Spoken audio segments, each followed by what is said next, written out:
नमस्कार, मी श्रीराम बेलनूर दिनविशेष मालेमध्ये तुमचं सर्वांचं स्वागत करतो. आज 9 एप्रिल 2026 आजचा दिनविशेषच्या 10 महत्त्वपूर्ण घडामोडी तुम्हाला मी सांगणार आहे. तर बघा, आज आहे राष्ट्रीय युद्ध कैदी दिवस. जागतिक लेवलचा आहे शब्द, राष्ट्रीय जरी असला तरी जागतिक लेवलचा आहे. राष्ट्रीय युद्ध कैदी दिवस. तर काय झालं होतं, 1942च्या दुसऱ्या महायुद्धामध्ये अमेरिकन कैदी जे आहेत हे जपाननी कैदी म्हणून युद्ध कैदी म्हणून बंदी केली होती. तर त्यांच्या सन्मानार्थ किंवा त्यांच्या त्यागार्थ किंवा बलिदानार्थ या आजच्या दिवसाला म्हणजे 9 एप्रिलला जागतिक लेवलला राष्ट्रीय युद्ध कैदी दिवस म्हणून पाळला जातो. त्यांच्या स्मृतीच्या किंवा त्यांच्या आठवणीच्या संदर्भाचा हा दिवस आहे. ओके. त्याच्यानंतर बघा,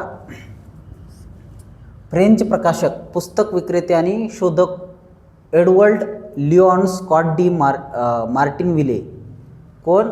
एडवर्ड लिओन स्कॉट डी मार्टिनविले यांनी मानवी आवाजाचे पहिले रेकॉर्डिंग, म्हणजे आपण रेकॉर्डिंग जे करतो का, ती पहिली रेकॉर्डिंग आजच्या दिवशी कोणी केली होती? एडवर्ड लिओन स्कॉट डी मार्टिनविले यांनी 1860ला पहिला मानवाचा आवाज रेकॉर्ड केला होता. ओके. आणि तिथून खरी आवाजाची उत्क्रांती होत गेली. आता तर काय वेगवेगळ्या कथासंग्रह, पुस्तकं हे ऑडिओ फॉर्ममध्ये अवेलेबल आहे. पण सुरुवात 1860ला आजच्या दिवशी ह्या फ्रेंच प्रकाशकांनी केलं होतं. त्याच्यानंतर आजच्याच दिवशी रशियाकडून अलास्काचा प्रदेश विकत घेण्याच्या प्रस्तावाला युनायटेड स्टेट्सनी मंजुरी दिली होती. तर बघा, एकक, दशक, शतक, हजार, 10,000, लक्ष, 10 लक्ष, $72 लाख 1867 रोजी 1867 रोजी म्हणजे 9 एप्रिल 1867 रोजी रशियानं हा प्रदेश विकून टाकला अमेरिकेला $72 लाख. रशिया म्हणे की याचं आम्हाला काही काम नाही, खूप मोठा प्रदेश. तसं बी रशिया हा जगामधील सर्वात मोठा देश आहे. तर हा प्रदेश डायरेक्ट रशियानं काय केला, अमेरिकेला विकून टाकला. तर $72 लाख तो प्रदेश विकून टाकला. कोणता? अलास्काचा प्रदेश. ओके. ते विकत घेऊन टाकला. त्याच्यानंतर आजच्या दिवशी दुसरे महायुद्ध, जर्मनीने नॉर्वे आणि डेन्मार्कवर हल्ला केला होता 1960ला. ओके. जर्मनीने काय केलं? नॉर्वे आणि डेन्मार्क हे दोन देश आहे, नाझी जर्मनी, हिटलरने 1940ला ह्या दोन राष्ट्रावर आक्रमण केलं होतं. त्याच्यानंतर वॉर्नर ब्रदरने पहिला 3D चित्रपट हाऊस ऑफ वॅक्स रिलीज केला. तर पहिला 3D चित्रपट तर तसा द पॉवर ऑफ लव आहे, 1922ला रिलीज झालेला. परंतु वॉर्नर ब्रदरचा पहिला 3D, वॉर्नर ब्रदर हे फेमस चित्रपट निर्माते, त्यांचाच पहिला 3D चित्रपट जो आहे हाऊस ऑफ वॅक्स 1953ला रिलीज झाला. तर पहिला 3D चित्रपट कधी आला होता? 1922ला.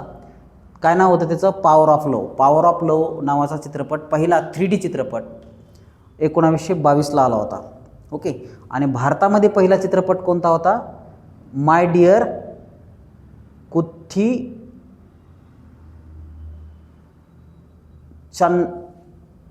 कुठ्ठीचन्न.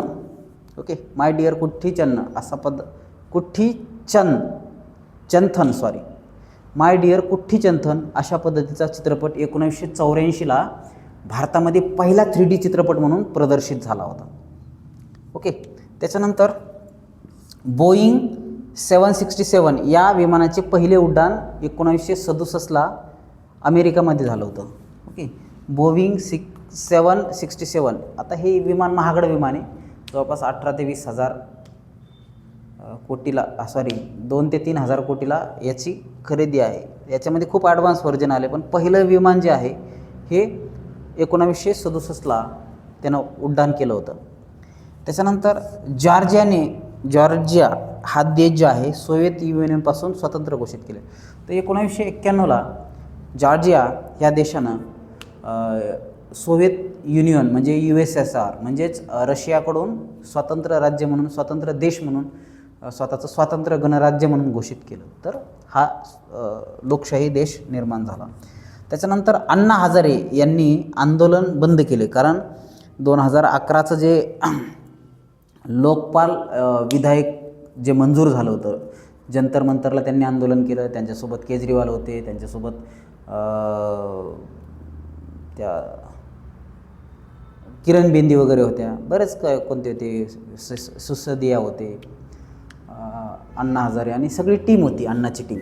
तर यांनी काय केलं, आंदोलन केलं आणि ते आंदोलन आजच्या दिवशी थांबलं होतं, कारण तत्कालीन पंतप्रधान मनमोहन सिंग यांच्या सरकारने काय केलं होतं, लोकपाल बिल विधायक पारित केलं होतं आणि 2011मध्ये ते मंजूर झालं होतं आजच्या दिवशी. तर अण्णा हजारे यांनी 9 एप्रिल 2011ला आंदोलन थांबवलं होतं. त्याच्यानंतर आजच्या दिवशी गणेश वासुदेव जोशी म्हणजेच सार्वजनिक काका हे जे समाजसुधारक आहे, यांचा जन्म झाला होता सातारा इथे. कधी? 1829ला. तर पुणे येथे त्यांनी सार्वजनिक सभेची स्थापना केली होती. त्यांचं सामाजिक कार्य खूप मोठं आहे आणि ते एक स्वतंत्र भारत स्वतंत्र होण्यासाठीचे जे स्वातंत्र्य सैनिक आहेत त्यांचे प्रणेते आहेत. त्यांचा मृत्यू 25 जुलै 1880ला झाला होता. 1857च्या उठावानंतर जे स्वातंत्र्यामध्ये सहभागी लोक आहेत त्यांच्यासाठी एक प्रेरणास्थान आणि समाजसुधारक असे दुहेरी काम ह्या सार्वजनिक काकांनी केलं. तर त्यांचा आजच्या दिवशी जन्म झाला होता. त्याच्यानंतर शंकरराव खरात हे दलित साहित्यिक, जे की डॉक्टर बाबासाहेब आंबेडकर मराठवाडा विद्यापीठ जे छत्रपती संभाजीनगर येथे आहे, त्यांचे माजी कुलगुरू यांचा आजच्या दिवशी 2001ला निधन झालं होतं. हे एक दलित कवी म्हणून प्रचलित आहेत, खूप सारे त्यांचे कथासंग्रह आहे. तर तराळ अंतराळ हे एक त्यांचं स्वतःचं आत्मचरित्र खूप फेमस आहे. त्याच्यानंतर 12 बलुतेदार हे एक पुस्तक आहे, खूप सुंदर आहे. पुस्तकसुद्धा तुम्ही वाचू शकता. तर यांचा जन्म 11 जुलै 1921 साली झाला होता. त्यांनी वयाच्या 25व्या वर्षीच त्यांचं एक पहिलं पुस्तक 35व्या वर्षी पहिलं पुस्तक प्रदर्शित केलं होतं. नाव आठवत नाही पण भारी होतं. ओके. आणि हे 12 बलुतेदार तर वाचलेलं आहे, जबरदस्त आहे, तुम्ही ते वाचा, खूप सुंदर आहे. तर अशा पद्धतीने हे शंकरराव खरात यांचा आजच्या दिवशी निधन झालं होतं. त्यांचा स्मृतिदिन 2001ला त्यांचा मृत्यू झाला होता आणि त्यांचा जन्म 11 जुलै 1921ला झाला होता. तर हे आहे आजचे ठळक दिनविशेष. या पद्धतीचे दिनविशेष तुम्हाला हवे असल्यास तुम्ही या माझ्या यूट्यूब चॅनलला या. तिथं दिनविशेष स्पीच नावाचं एक प्लेलिस्ट आहे, त्याच्यामध्ये जा. तुम्ही बेल आयकॉनला क्लिक केल्याच्यानंतर तुम्हाला रोजचे व्हिडिओ मिळतील. पण त्यापेक्षा तुम्ही काय करा, चॅनलला सबस्क्राईब करून प्लेलिस्टमध्ये या आणि त्याच्यामध्ये दिनविशेष स्पीच म्हणून आहे. तर याच्यामध्ये हे सगळे दिनविशेष रोज मी टाकत असतो, तुम्ही बघा, तुमच्या नॉलेजमध्ये भर पडेल. काही जर तुम्हाला टेक्निकली चुका वाटत असेल तर कमेंट सेशनमध्ये सांगा की हे चुकलं आहे, कारण हे नेटवरून घेतलेलं मी माझं एवढं सखोल संशोधन नाही आहे, परंतु मी हे नेटच्या किंवा विकिपीडियाच्या माध्यमातून जसं आहे त्या पद्धतीने घेण्याचा प्रयत्न केलेला आहे. तुम्हाला माहिती कशी वाटली कमेंटमध्ये सांगा आणि शेअर करा. धन्यवाद.